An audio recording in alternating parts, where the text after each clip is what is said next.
Hey, good afternoon, everybody. Tom Stewart here. I'm with Liz Trotter. We have a powerhouse list of guests today. I have Matt Ricketts, Joe Walsh, and Chris Willatt, and this is Smart Business Moves. Woohoo! Hi, everybody. Right. Hey guys. Anybody going to say it? Because everybody's going to be like, why don't any of them have hair? This is what happens when you win a lot of awards. I'm sorry, y'all. You got to know. Pull your hair out, winning awards. It's a We all lot have of hair. we all have children. We had hair before that, so Actually, I think you guys still have hair. You've just shifted where it's at. Yeah. Yeah, it's down here instead of up here. Yeah. All right. Good job. Tom, you didn't get the memo. I did. we all have beards and hair. It's like a next time we character do this, from. I'll get a skull cap, a swim cap, or something. All right. So y'all found time in the middle of the day. And Tom, do we want to make an announcement or we Yeah, want to I think we something we want to talk about here for a minute. Okay. Remember 5 years ago in March? What was going on 5 years ago in March? Anything noteworthy 5 years ago? 2020 I'm talking about here. in case you can do that math from 25 to 95. This thing called COVID, if you remember, and I'm sure we all do, started becoming a thing in March. And, Liz and I were trying to figure out, what we could do from an industry standpoint to help us navigate through that very uncertain time. We had no idea what the future was going to look like. Looking back on it now, okay, but at the time when you were on the front end of this, we didn't know if we were going to be dealing with this for years and years. I mean, the world might never have been the same. We didn't know. So we started doing this live stream called Smart Business Moves, and it was the 18th of March 18th of 2020 was the first time we actually did a live stream of Smart Business Moves. And we did it day after day after day, Monday through Friday for well over a year. And it got to the point that it was a smart business move for us to not do it every day. And we kind of backed off a little bit. And COVID became less of a thing. Back when COVID, God, Joe, Matt, you guys were regulars and you were part of the team. You were, keep feeding, helping us do the research. And truly, people come up to me today and tell us that, they didn't know anything about PPP and their accountant didn't know that. And from an infection control standpoint and how to be safe, that we were the authoritative voice. And we were talking multiple times a day during that time. Yeah, sharing information and there was a lot going on. Actually reading policy. I remember spending time reading actual law that was passed and policy and stuff. Yeah, that was so helpful. That was instrumental for me. I mean, my business was smaller. I didn't know anything. It was a scary time, but here we are in 5 years later, and Liz and I have come to the conclusion that our run with Smart Business Moves should come to an end. The mission accomplished, if you will. So we're going to go ahead, and this is one of the last 4 episodes that we're going to do, and we're going to wind it down on Wednesday, March 19. That will be our last episode. So we wanted to do something special here for the last 4 shows. Hence, we have the lineup of guests that we have today, because not only are they, very much authoritative voices within the industry with a wealth of knowledge to share, they're all personal friends, and we've been through a lot together and through this journey and everything else. And I'm just excited to be here and have this opportunity. So there you go. I'm not gonna cry or anything. I know you sound like you're tearing up just a little bit there, Tom. Yeah, I know, Roxanne. This time's got to happen though, right? Things got to change. So Yeah. don't worry. We'll see you at other places. We'll see you at the challenges and stuff. I remember when you were asking me, like, should we keep doing this 5 days a week? And I was like, I don't know how you can. Like, I don't know how you can do this 5 days a week and keep Well, that up. Didn't we go to 3 after that? We We went didn't to- go straight to 1. Yeah, 3 or we went- 2. Well, we went from 5 and then we went to 4 because there was a time early on that I didn't want to work Fridays. Friday afternoon was like my fishing time. I forgot And, about that. but we wound up going 5 days a week for a good while, and then we bumped down to 4. And I thought that was great to have Friday off. Then we went to 3, and then we went to 1. Yeah, it was crazy. I did have somebody at convention ask me about, what is it called? Deal days. Do you remember that, Tom? We had deal days for like 6 months. Yeah. Days. Yeah, we were doing that with ISSA Residential, and actually we just had all kinds of vendors. We were leveraging that with Cleaning Business Today, weren't we? Yeah. And we were getting CBT advertisers. That was fun. We might have to do that again one day. I don't know. I did have somebody ask me about it just at convention. I was like, I forgot about that. She's like, I loved it. I got so many good deals. All right. I think one of the deals that she got that, what is his name? Mike Dalkey is still not happy about is the lifetime send Jim thing. Anybody have that? I wish. Oh, does it? Okay, so Mike has to honor that now. Yeah. Yep. So, and it probably wasn't the smartest business move, according to Mike, but I love it. Not a good SaaS model when your subscription is free and you're like Forever. Forever. forever. Yeah, not the greatest SaaS subscription model ever.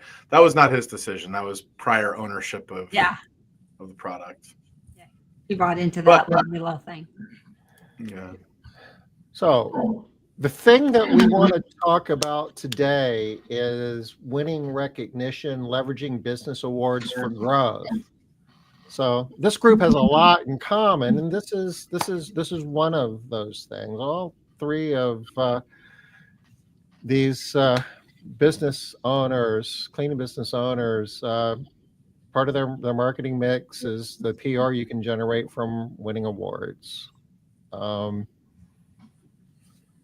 Joe, you're pretty much a top of mind awareness brand in your market in Portland, Maine. I believe that there's probably not many people in the town of Portland that don't know who you are. Is that correct? I mean, I'd like to think that we're pretty top of mind. I was just having this conversation today, actually, with a score mentor who I still see every now and again, and she happens to be a marketing professional by trade. She was a marketing executive in a big multinational company, and we were talking about this exact topic. Are you still top of mind? And in our focus group of 2, we were. So, I don't know how it plays out in the wider market, but it's interesting that you bring that up, though, because I've actually been reintroduced to the idea of awards. I kind of got away from them for a while, and then recently I've kind of gone full steam ahead on awards. So I hadn't really applied for many things for the past 5 years, and then I saw other people in our industry, including Matt and Chris, applying for these things. And I was like, wait a minute, why am I not on that list? I should be on that list too. And so it started off as sort of a friendly kind of joke competition between me and Matt and Chris. But then I said, this is really a great way to, I'm going to leverage these. And so, that's kind of how I got kicked off my latest round of award applications. I think the Inc. 5000 is good for the industry as a whole, like to start seeing our industry as professionalized and being in these lists. And, just from a very high level perspective, right now when people go to sell their businesses, the values they get are less than they'd like, right? because there's not really outside investors that, typically can make the leap to do the due diligence and say that these kind of businesses are valuable. But there is a lot of value that's created. We have, high frequency recurring. It's very much like a subscription business, even though we're not on contracts. It's the keys to the house. And so I think just from a point of view of those of you that can qualify for like Think 5,000 should really think about it. So if your business is over 2 million, which is kind of like the threshold for the Think 5,000 this year, is that right, guys? Is that 2 million this year? I remember. Sounds right. I think it's 2 million, but there's also regional ones that are smaller, like 800,000 for regional awards. I think it's great for the industry. It just brings awareness, and it's maybe you're not thinking about selling today, but someday you are, and someday you're going to want your business to be more valuable than it is today. So I think that's part of my strategy is increasing the value of the industry. You won't. Nobody's going to be running their business forever. That's guaranteed. Okay, and the multiple you get for your business, it's three things if you want to boil it down to something simple. The actual financial aspect of it in terms of your recast earnings or your EBITDA, if you want to look at it that way. For smaller businesses, you'll do your recast earnings, and the quality of that. What type of customers do you have in order to create that? Two is what type of team do you have, and building a strong team that's sustainable through transition. And three is something as simple as the story, and that's the part that I think often gets overlooked, and that has a big impact on multiples from a lot of deals that I've seen. Being able to tell the story, and if you've got a business that is well known within the community, it's a brand, it's top of mind, and if you've got a list of awards that you've earned, national awards obviously have a lot of gravitas, but if you're winning local awards, your local business, okay? So if somebody halfway across the country knows of you, it really doesn't matter a whole lot. But if you have a lot of local awards, your business is more valuable. And I think, Matt, are you speaking to, in general, attracting eyes to our industry? When I talk to people about, when I talk to M&A firms or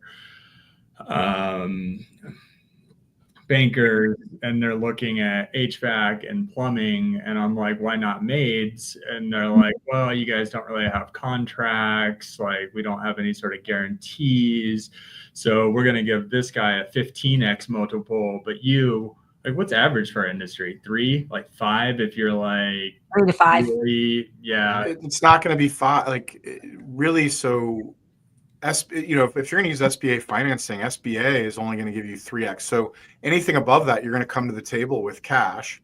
So 3 is kind of limited by the methods of funding that you have available to you. So 3x is kind of the lid due to SBA funding, kind of saying that's what our industry is worth today, and that being the main source of capital of these businesses kind of changing hands at this time. So I would say 3 is the base. At smaller sizes, that's true, right? But if you grow to a certain size, people aren't using SBA loans to buy the business. No, you're right. And so most businesses are trading, they're probably doing 300,000 in profits. So that's probably where that kind of comes in. Anything over 600,000 in profits, in EBITDA, as Tom was calling it, just, however you describe it. Typically it's not described as EBITDA for our businesses, until you're starting to get a little bit more sophisticated with your financials. Anything over 600,000 though is going to be outside of the scope of what you can borrow from the SBA anyway. So $2 million is usually the cap. So that's also a limiting factor, is that most of our businesses are trading at $250,000 of profits, that's a good income, right? There's no doubt about that. But that's a different kind of buyer than a business doing $1 million of profits, like Joe was kind of alluding to. Yeah. But Matt, do you remember Kevin Bassett from Scale? I don't. So he was the financial guy. Oh yeah. Yeah? Yeah. He was fantastic. Yeah.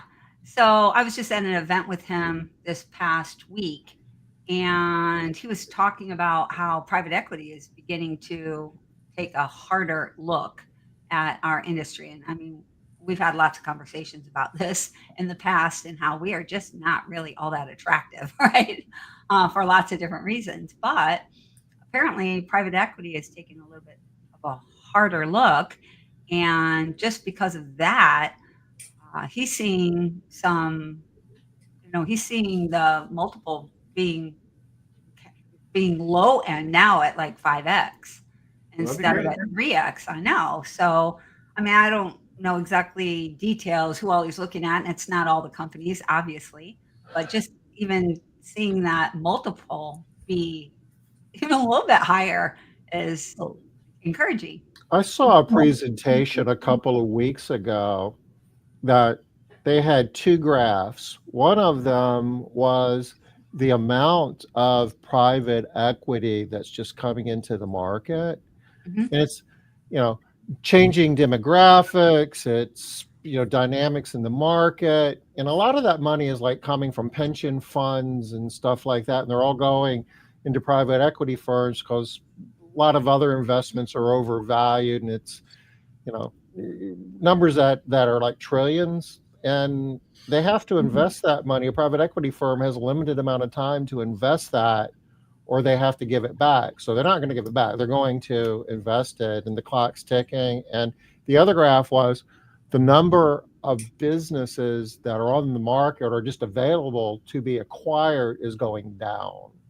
So there's more money and less things to buy. So, That makes sense. the multiples of cash flow in terms of how big a business needs to even be considered keeps getting smaller. And it's not a matter of if, it's a matter of when that people are going to be looking at the house cleaning industry, because if nothing else, there's not going to be anything left. So you should be the award-winning company in your market. Yeah. So Yes. back to But that's definitely a piece of it. That's going to be a huge piece. Those people, those companies are going to be at the top of the list. yeah. Well, I'm But even- also. Oh, go ahead. Oh, I was going to say, it's even more just down to earth. Like right now, just Chris can talk to this because he's really big on SEO. It's just like every time you get one of these things, you're getting a backlink to a major publication. You're getting potentially you could write some press releases and getting backlinks from multiple news organizations and things like that. So there's some very pragmatic things, and Chris could probably speak to a little bit about what he's done with that stuff. And Yeah, Chris, it's real just quick, Yeah. real quick, Chris, while you're getting ready to talk about this would probably be a great time to talk about your flywheel too, because this is part of it, right? Thanks. This is something I've been developing for years. I'm just kidding. I just thought about this, but so like when I'm applying, I'm making it up as we sit here. I kind of am. But like I'm just applying like what I'm like, how do I explain like what it's done for me, right? And so like I applied to this award. As I'm applying, like it asks you all sorts of leading questions, right? Like why do you deserve this award? And you're like, oh God, why do I deserve this award? Right? And so I started thinking of like, why do I deserve it? Like, what makes you stand out in the marketplace? What competitive advantage does your company offer? And I find that as I start to write this, I start to get really inspired, right? And then like I get the award, or let's say I don't get the award, right? But like now I have this amazing content that's like really pushed my mental, like my visionary brain forward. And I'm like, wow, what can we accomplish? Like, what if we did all the things that I just want to say in this award, and I go apply it in my company, and next time I apply, I'm going to get that award. And it just sparks creativity. And that's what I've found from applying to so many of these, is that's when I get my best ideas. And then when you start to get them, like Matt was saying, you get eyes on you. Not just from like a direct marketing standpoint, but Google's going to see that and say, hey, yeah, who's the most authoritative cleaning company in Maine? Joe, like, got this award. So you got a good points. You get all the backlinks, but then your Google My Business, you can update it there. Like there's so many, like basically you could build a whole marketing strategy where you could repost this same award 12 different places with new links and all of these different social media campaigns. I probably we focus on like an award for a quarter because there's so many things you can get. Yeah. Like, you know, like, so Inc. 5000, you know, that's the big one. I think, you know, that's a big long-term one that's, you know, that's out there. But there's all these local awards, like the A-list is one that's in St. Louis. We have headliners. We have top workplace. I think, you know, if you're a company that, you know, values your employees, like, you know, and that's a story that you can tell to your customers and to your potential workforce as to why you want to be there. And like to Chris's point, like aspirationally, like this, you know, what I really want to do is have, you know, 60-70% retention year over year of my employees, even if that still means that turnover is 70 or 80%. You know, that's just going to be the bottom third of the staff that we're trying to fill up and grow. But just, you know, for us, like keeping people longer, creating more consistency is also a benefit of attracting people that are looking for a company like ours, not just customers, but also on the employee side. And your employees can connect their work to that, right? I mean, like that's a huge cultural motivator. Like, look what you guys have done. And I want that's where I wanted to build on what you said, Chris, about, you know, the marketing part of it is awesome. And, you know, it's going to take some work for me to figure out how to leverage that in the best way possible. I find the most immediate benefit for me and my team is just motivation. It's just super motivating. Like as soon as I told my leadership team that we had applied to Inc. 5000, it's like, and I thought we had a good chance of winning, you know, everybody sort of sits up a little straighter in their chair and everyone's, you know, so it sort of gives people a sense of pride, you know, like I work at a company that's going places. Like a real company? Yeah. Like, oh, this is a real company.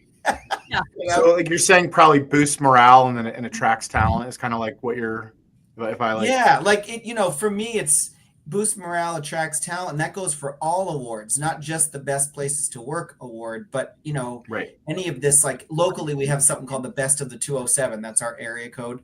And so, you know, just winning that kind of stuff, getting that kind of recognition, people take pride in it. You know, they want to work for a place where they feel like their company's doing great things. It's really exciting. It's also really, I think, for better or worse, a little unusual in this industry. So I think it's very refreshing for people to see and hear, you know, who are working the front lines and, you know, out there cleaning homes every day, that they realize they're part of a bigger effort, which I think is really motivating for this stuff. And like Chris, I find it personally motivating. So I'm the same thing. I'm filling these things out and I'm thinking, wow, this is really cool. Like we could do this, and this now, you know, I didn't even think of that, you know, or it just sort of gives you this external motivation, which is really little healthy competition is good. That's you and I get together once a quarter and benchmark. And like, there's some, you know, even though our revenue numbers are different, we can kind of go into the like, you know, core KPIs of Made Central and be like, oh, you're beating me here. This is going to be a choke point for my business. Yeah. And these things, again, can motivate you, like, you know, with your peers to kind of, you know, play at a higher level when you're working for these things. So I think that's a great point. Yeah. And how much of a lift is it to apply for these awards? I mean, I guess that's a very, you know, maybe specific depending upon what the award is, but you know, we do this as well. Best workplace awards, just best of like local awards, newspapers, and other things. I mean, if you look for them, you could apply for one a month. There's so many different things that you can apply for and get recognized. I mean, yeah, it's not that hard, is it? So top workplaces is not hard. Like that one is like a survey to your current employees. You've got like, so there are some thresholds. Like, so in my market, top workplace is managed by this company, Intergage. They're the largest provider of the survey data that goes into this. And in my market, you've got to be 50 employees to do that. Not every market is the same though. Some markets are 20, some market, like it just depends on where you are and things like that. So that could be a barrier depending on how many, you know, technicians you have for the top workplace. But guess what? If you don't want to do that one, there's a top workplace in the St. Louis Business Journal that only has a 20 employee threshold that we could have been doing years ago. I didn't even think about it. But now that we're in the bigger one, I'm like, we're good, right? So you got to send out a survey to your workforce, and you have a minimum participation rate when you have below 100 employees. So you have to have a minimum of 30 surveys back, which is a fairly high threshold when you only have 50 employees, right? 60% response rate can be a little bit daunting, but we had 75% response rate this year on that survey, 76.4 to be exact. So my only reason I know this is my HR person was really competitive, and she wanted to beat what we did last year, and we beat it by a point basically. So cool. Yeah, I mean, so yeah, you can apply to one a month. And what's the worst case scenario? Like, the worst case scenario is nothing. Like, you just, spent an hour applying to an award, right? And we're talking about using it in marketing. Every award that I apply to, I keep a Google Doc on that. I feed those Google Docs into our company GPT or a content GPT that I have going, and I train it to get better and better and better, which makes applying, don't tell anybody, but applying to these awards gets kind of easier over time when you have that giant library. And then, back to marketing and pitching, like if I want publications, I can say like, hey, I'm founder of Alpine Maids, Inc. 5000, workplaces to watch, etc. It's kind of having, like, my wife has letters after her name, right? She has a professional title, so it's CAMS, right? It's almost like letters after your name, and you're building up this amazing stack of content, which you can now leverage for other publications. You can take that to local publications, national publications, and you have that credibility. Plus, you have this giant content library. Does that make sense? Like, you're building a content library that you can use to get recognized all over the place. Yeah, that's actually really good. So you're using it, just if I heard you right, you're using it to get more additional media exposure by increasing your credibility. So when you reach out, like when are you using like a PR company or something like that, or what are you doing? Yeah, we have a PR company, but if you don't, it's QWOTED, I think is what Harrow have changed to now. You can get a profile there, and it's real easy. These reporters just are looking for people for basically sound bites, right? And that's how we got USA Today. We're in Forbes. I mean, it's an article on like cheap cleaning products, but hey, it's still in Forbes, right? It's still in Forbes. Well, I mean, it's a backlink. Yeah. What do you think about some of the newswire, platforms that you can, for a fee, they'll actually help you craft a press release, and they'll send it out electronically to wherever you want it to. I don't know that it'll get you picked up it'll get distribution on like the back kind of end of a bunch of newspapers. I will say, when we won the Newsweek Best Customer Service, that we sent out a press release, and that was picked up by our local newspapers, and then we were interviewed for that. So I will say, rarely that'll turn into actually some press, but I look at those as more of like, again, more backlinks and data aggregation of your brand, more than getting picked up. In one rare instance, we send out about 6 or 8 press releases a year, and I can't think of how often, if ever, that it's ever been picked up by a local newspaper. But one time it did, and that news article, you probably just go through my Facebook feed probably a year ago or something like that, and a bunch of people took pictures of it and tagged me on it, like local friends, and they're like, "Oh my God, Matt and Angela were just in the newspaper this week. This is so cool." And there's a lot of credibility of just being in a newspaper to people, That's easy to do. I mean, you can go to your local publication and just pitch pretty much anything. I mean, if you're part of Cleaning for a Reason, if you hit them on the right day, they'll come out and interview you on the spot.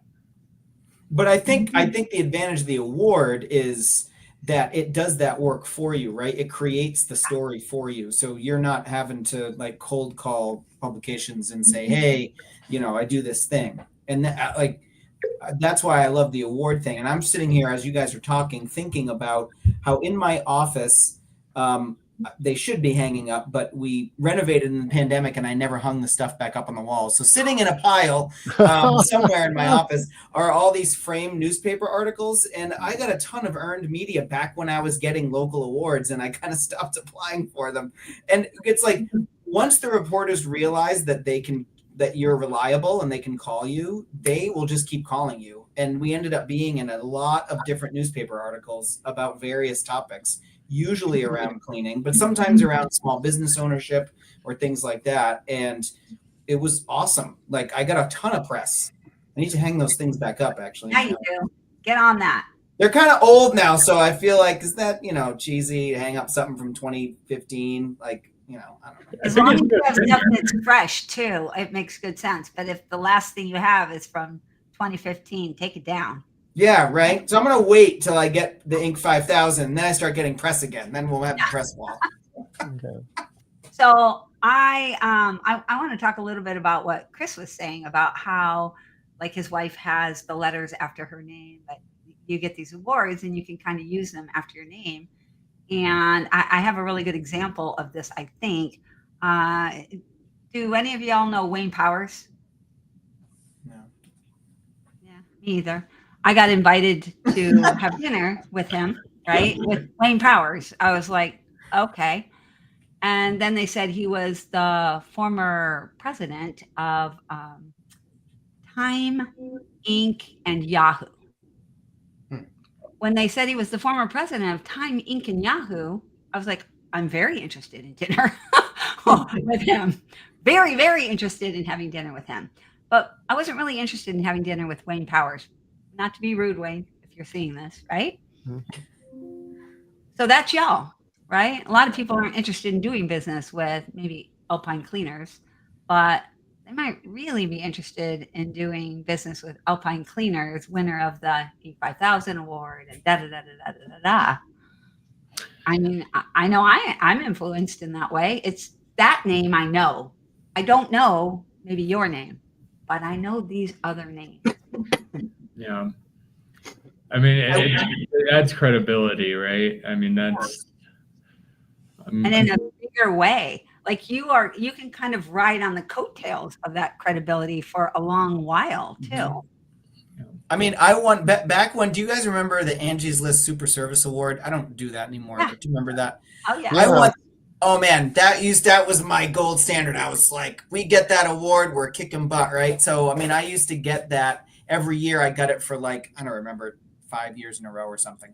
But the most recent one I have is like 2016. And I'm still using that badge, but it says 2016 on it. And I'm like, we really probably should, like, I don't even know if they still do it. But I'll tell you a funny thing though. Even, that kind of brought to mind is, like, even if you're the runner up for some of these awards, you weren't the winner. They still put you on the damn page, like top 3 usually. Yeah. So it's like, even if you don't win, like, the local, so some of these do take some effort, like getting, like, the ones where you got to get votes every day and all that stuff. And those are harder to win. And the bigger companies are going to win those things because they have, more people that they service and more bigger email lists and things like that. But that doesn't mean you can't sneak on that list as number 2, because everyone else is like, well, if I'm not going to win, I'm not going to play. Like, So there's still room to play, even if you aren't going to win some of these. And I do think it's important to acknowledge that, at least the best places to work ones have a pretty significant investment sometimes, especially depending on your size.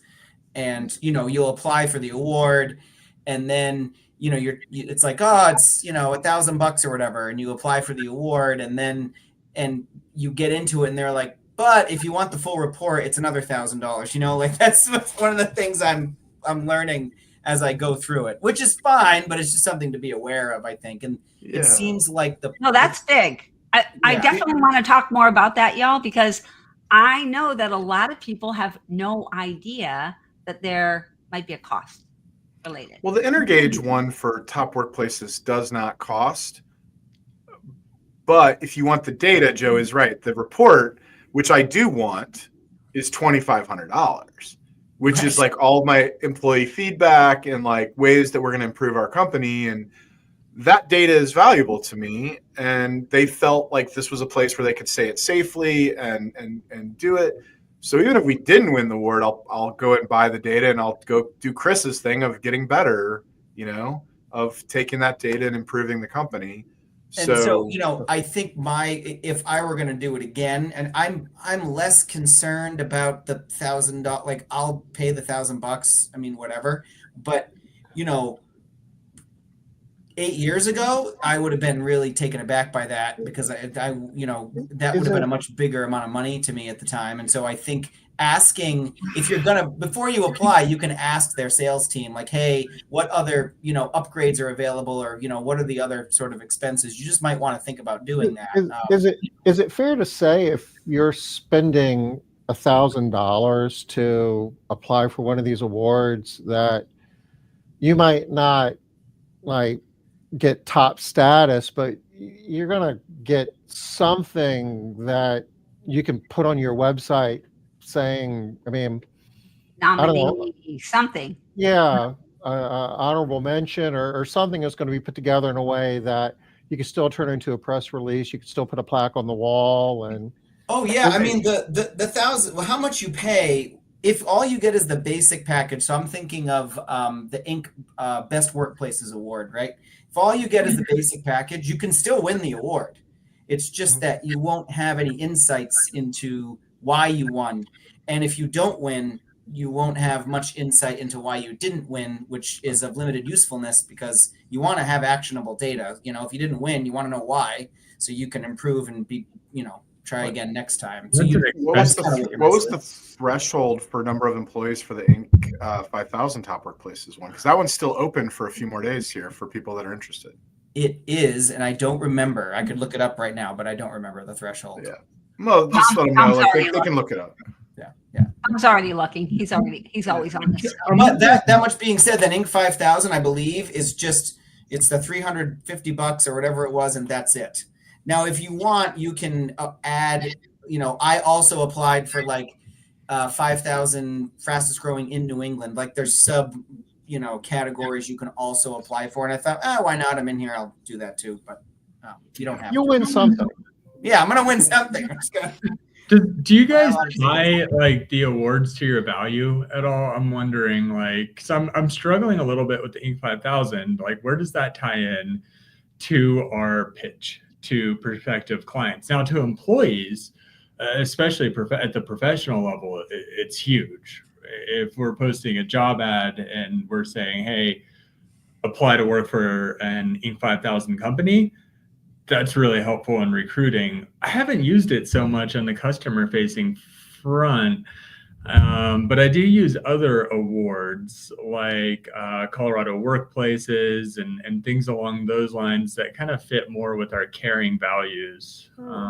I would think when it comes to things like professionalism and consistency, and you don't win that if you're not a well-managed company providing consistently. So maybe I'm thinking wrong. I think that sounds right. Maybe, so I think about this a lot. There's a world where everybody's believes that speed and price are the number one thing that consumers want. But the truth is, when you're giving people the keys to your house, right? Are those the two top considerations? Is speed and price the top two considerations, right? Which we're not going to be if we're Inc. 5000 companies, because we're going to be probably investing heavily in people to have higher wages, better jobs, as Tom always talks about. But quality, consistency, and trust, I think, are the biggest values that professional home cleaning companies probably can really lean into. And we always talk about it in terms of people you can trust with the keys to your house. Really low turnover, 4 times less than industry average turnover, which I don't even really want to tell my consumers what the industry average turnover is sometimes, but it's still 4 times better than industry average, whatever the number is for your company, right? What's that? What is it? Right? Do you know? I don't. It used to be 290 when I was on the Made Central team. I'm still using data from 3 years ago, probably. So it might be much better than that today. But It's somewhat better. I don't remember what it is at the top of my head, but it's got a one handle. It's less than two, but it's less than two now. I don't know if that's the industry. That's from Made Central Partners, and they're probably better than the norm. I mean, I say that kind of tongue in cheek, but you got, No, I think the better half of Made Central users is a good cohort to compare yourself against too, because they're all probably $1 million companies. Yeah. To get to $1 million company, you're doing a lot right. This is a hard business. If you're not doing a lot right, you're not going to get to $1 million, right? So everyone that's in that cohort of like the top 50% of Made Central users are probably experiencing lower turnover than industry averages, and we're all challenging each other to get better. I mean, I remember when I had like more W-2s this year when I was half the size company. Like, we sent out a good amount of W-2s last year, but I think about 110 or something like that. But we also have 63 employees, 65 employees, something like that. So it's like not as bad. Like, but I've sent out 120 when we had 30 employees before. So. But I think Chris, I have been thinking about what you're talking about. Like, how does the Inc. 5000 help with the customer side of things? And to me, it's another impression, and it's another impression to maybe a slightly different audience than we might be marketing to all the time. So, I've had in the past, when I was more active, sort of, applying for this kind of stuff, I have customers reach out to me who might be involved in the finance world, or might be involved with, business development or whatever type of thing. And it's open doors, I guess, for me that wouldn't have otherwise been open, because they say, "Oh, Joe, I love what you're doing with the company. I've been meaning to reach out, and I saw you in the Inc. 5000 list. That's awesome. I'd love to connect you with this, person who I think can bring a lot of value," or whatever it is, or it's that one more, maybe when their spouse says, "Hey, I'm thinking of hiring a cleaning service. What do you think of this Green Clean Maine?" And they go, I saw them on the Inc. list. You never know. It's like this super impression. I think busy professionals for sure. Yeah. I think, Chris, actually, this is a good point you brought up about things after your name. There's leadership opportunities in your town that might come up out of this, being on board of directors and doing other things. Like Chris and I are both involved in EO. I'm on the board of EO here in St. Louis. I'm on the board of a couple of other nonprofits. I don't know that it necessarily gets me in the door now, but some of these opportunities down the road would be. Snowball. You get the award, you wind up serving on in the community in some way. The next thing you know, you're being interviewed for an article in a local. One thing kind of leads to another. Yes. Being on boards is super rewarding too. Like, super rewarding. It is. And so for example, just before this, I was at a board of trustees meeting for our public library. So we are like a small city, 70,000 people, but we're part of the Urban Libraries Council. And, there's a lot happening in that world right now. And it's been an interesting way to serve in the city and be more involved. But at the meeting, if somebody on the board has achieved something or gotten press, it gets announced. And then you've got 18 really well-connected people in the room, all congratulating you, clapping, whatever. So you're totally right, Tom. That snowball effect is powerful. It can get momentum. The word momentum comes to mind for sure. And you don't want to underestimate just the level of legitimacy that is added to your company, because, like it or not, our industry is not seen as a legitimate industry, right? Mm-hmm. We're just kind of not. So having these bigger names after your name adds that level of legitimacy that they don't even know why y'all think too hard, right? You think your clients are like, okay, Inc. 5000. I wonder why they got that. How does that impact? that doesn't happen. They see your name, right? And they're like, oh, Green Clean Maine. Oh yeah, that's a real company. You need to call them, right? Don't call Susie Q's housekeeping over there. Call whoever. Yeah, and I'm glad you mentioned being on boards and stuff, Matt, because I think you and I have talked about this recently, and I've had these moments where I'm like, what am I doing? Like, why am I doing this? This seems like it might be a waste of my time. And sometimes it still feels that way, but then you have these moments like we're talking about.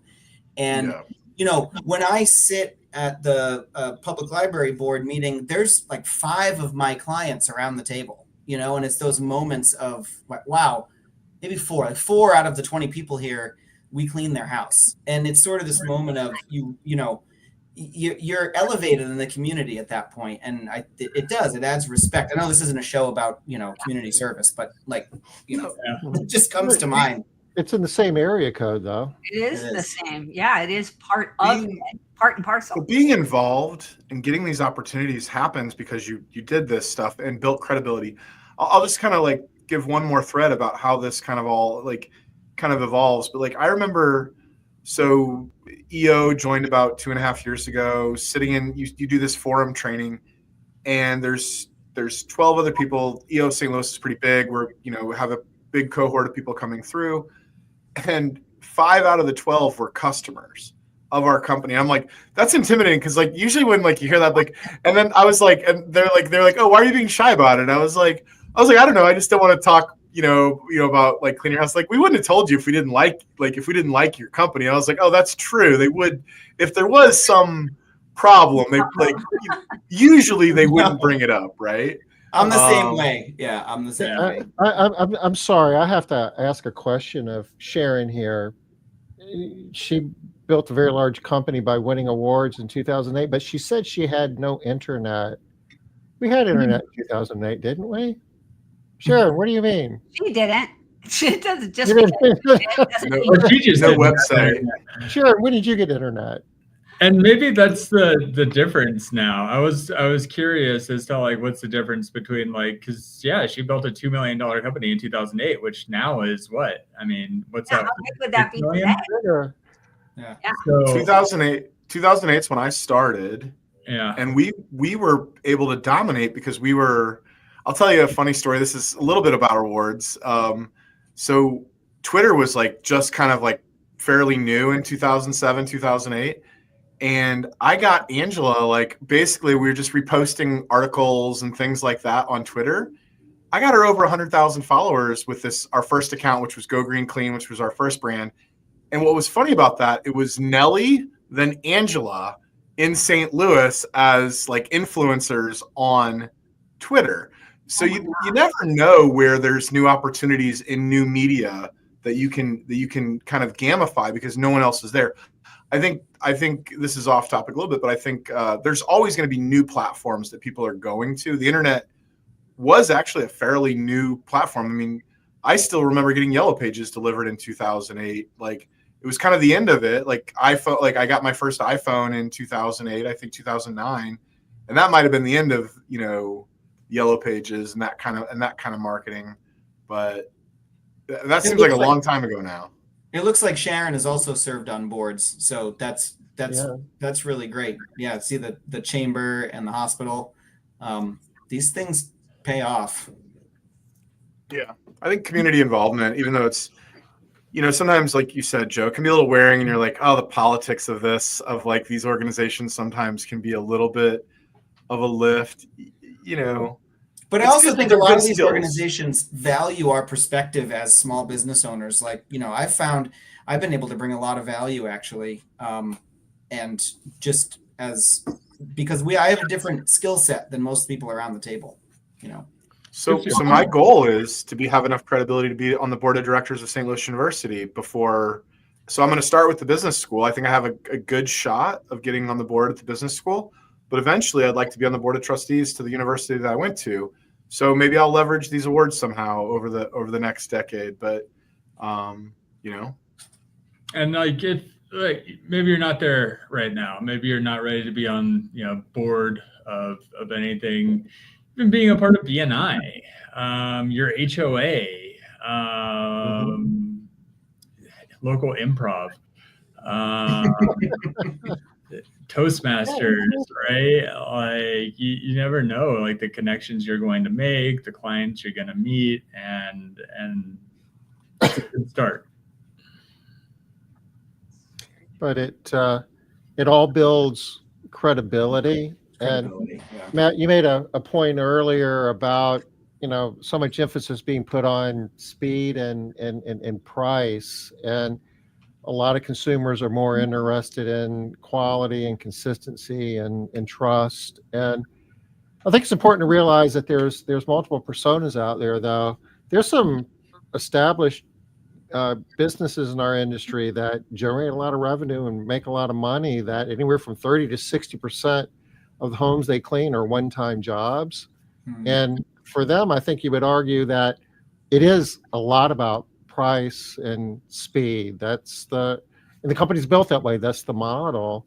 I know in the Made Central world, it's most of the companies that use Made Central are kind of approaching it differently, and less than 2% of their jobs are one-time jobs. And you're one of those. And in order to build that long-term, high frequency recurring relationship, being on the Inc. 5000 award or being recognized for Best Employer award in your local community, those things resonate with that cohort.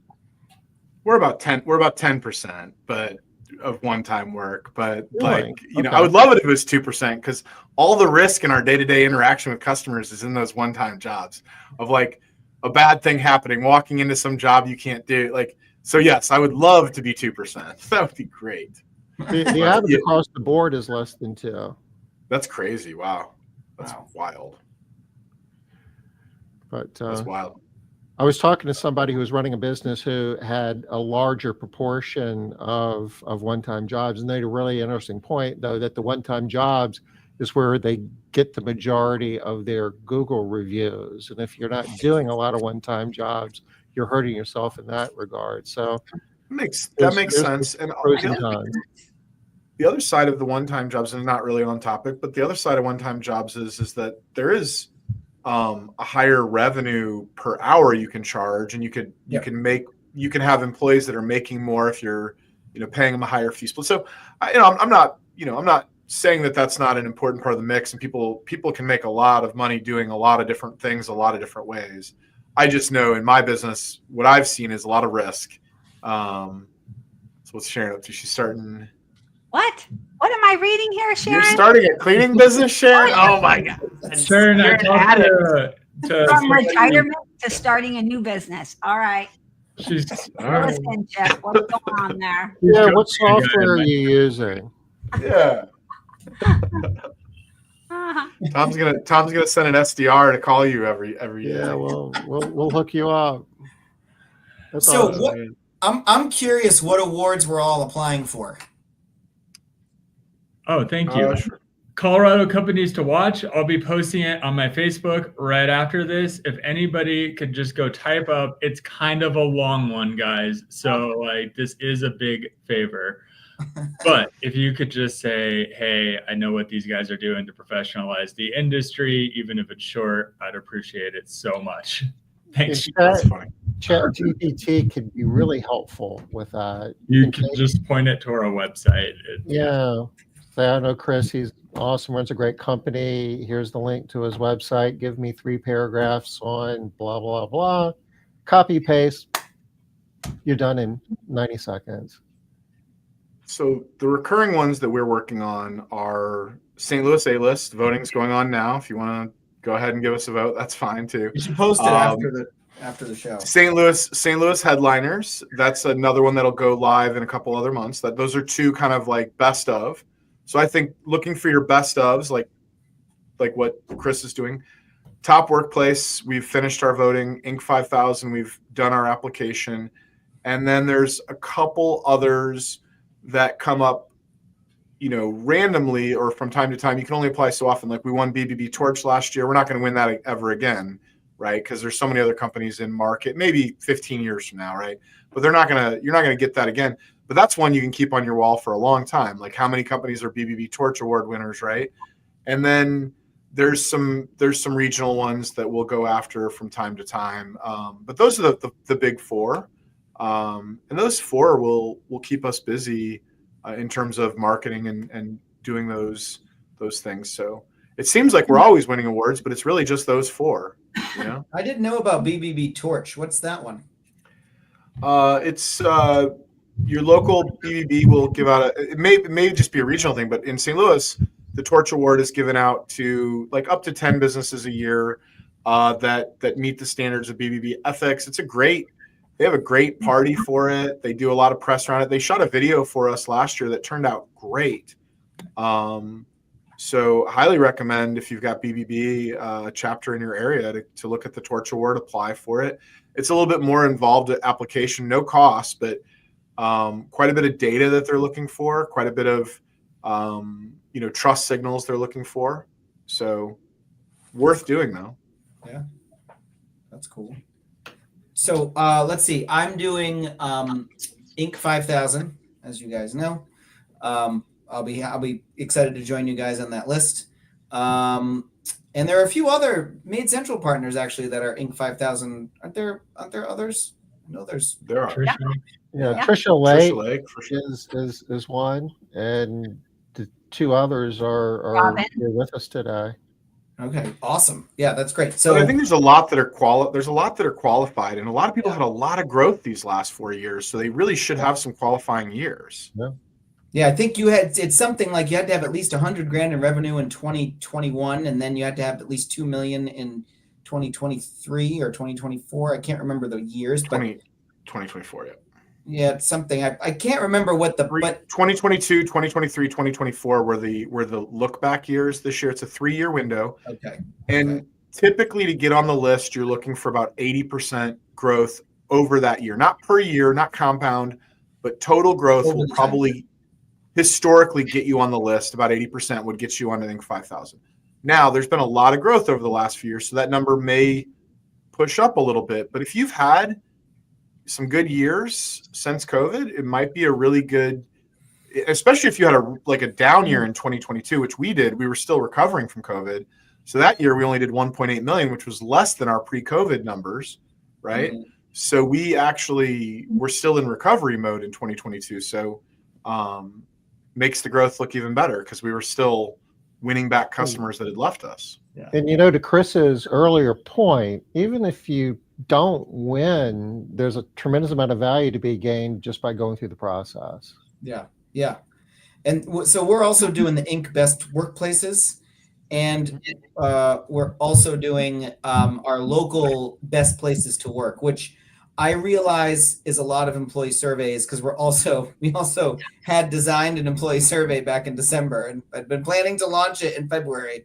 So we went ahead and did it. And I'm just asking for forgiveness and patience from my employees. And I'm explaining to them, we're having a series of all hands meetings right now, and I'm explaining to them why we're doing this. And, it's all about the why. And, you don't need every employee to fill them out. So, I feel like it'll be all right for doing that. And then I'm applying for Best of the 207, which is the local thing, but that doesn't start until the fall. So, and Joe, because of your company, you might want to consider the BBB Torch Award. It's considered the highest ethics award. Oh, that's really good. Yeah, I've got it. I wrote that down. So I am. I'm look into that one. I actually still think there's a place for the BBB in the business world, and I think I know that they, maybe have missed some opportunities over the last decade, but they've stayed their course and stayed true to what they are, and I still think it's a valuable resource for consumers, and it still speaks to, our market of trust. So we still get asked. We are at the top of the hour. Not sure where the last hour went. This was fun, and we could probably hang out for a couple more hours, but we have contractual obligation to wind it down at the top. So we're going to have to. Joe, Chris, Matt, thank you very much. It was an honor being on one of your last 4 shows. Thank you for having me. Yeah, this is a heck of a way to go out. So I'm so glad that I got to be on this last 4 shows. Thank you, Tom. Thank you for today, and thank you for the last 5 years. All of you have had a meaningful contribution to what we've been doing here. Multiple time guests. Thank you. Thanks, y'all. We'll be back next Wednesday, 5 o'clock Eastern. Take care. Bye-bye. All Bye, right. everyone. Thank you.